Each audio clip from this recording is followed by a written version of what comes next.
I drop వేసుకుంటే చాలు, ఇక కళ్లద్దాలు అవసరమే ఉండవు అంటున్నారు వైద్యులు.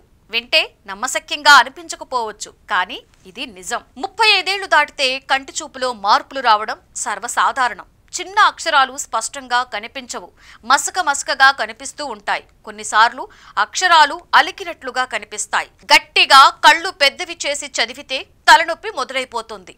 దీన్నే తెలుగులో చత్వారం, ఇంగ్లీష్లో సైట్ సమస్య, వైద్య పరిభాషలో ప్రెస్ బయోపియాగా అంటారు. ప్రపంచవ్యాప్తంగా దాదాపుగా 180 కోట్ల మంది ఈ సమస్యతో ఇబ్బంది పడుతూనే ఉన్నారు.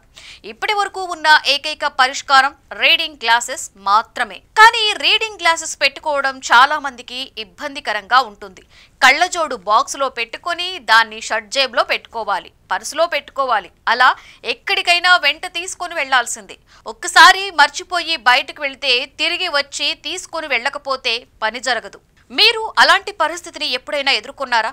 కళ్లద్దాలు మర్చిపోయి పనులు చేసుకోలేక ఇబ్బందులు పడ్డ సందర్భం గుర్తొచ్చిందా? అదే ఇబ్బందికి ఇప్పుడు శాశ్వత పరిష్కారం దొరికింది అని చెబుతున్నారు వైద్యులు. అమెరికాకు చెందిన లెన్స్ థెరాప్యూటిక్స్ అనేటువంటి సంస్థ విజ్ పేరుతో కొత్త ఐ డ్రాప్స్ ను తీసుకొచ్చింది. రోజులో ఒక్కసారి ఇది వేసుకుంటే చాలట. డ్రాప్స్ వేసుకున్న అరగంటలోనే కళ్లద్దాలు లేకుండానే స్పష్టంగా కనిపిస్తుందట. దాదాపుగా 10 గంటల పాటు డ్రాప్స్ ప్రభావం ఉంటుందట. ఇంతకు ఇది ఎలా పనిచేస్తుంది అని అడిగితే చాలా సింపుల్ అని చెబుతున్నారు. ఈ డ్రాప్ కంటి మణికట్టు సైజులో చిన్న మార్పును తీసుకొస్తుందట. దాంతో దగ్గర వస్తువులు స్పష్టంగా ఫోకస్ అవుతాయట. అంతేకాకుండా ఇక కళ్లద్దాల అవసరమే ఉండదట. ఈ ఔషధానికి సంబంధించిన క్లినికల్ ట్రయల్స్ అన్నీ కూడా విజయవంతమయ్యాయి. సేఫ్టీ అంచనాలు కూడా పాస్ అయిపోయాయి. ఎటువంటి ప్రాణహాని లేకుండా వాడవచ్చని వైద్యులు నిర్ధారించారు.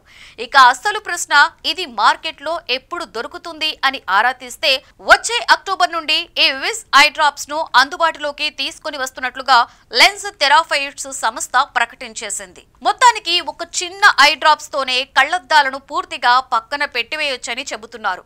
ఇక అది నిజంగానే మన రోజువారీ జీవితాన్ని మార్చేస్తుందా లేదా తెలియాలి అంటే ఇంకొద్ది రోజులు వేచి ఉండాల్సిందే.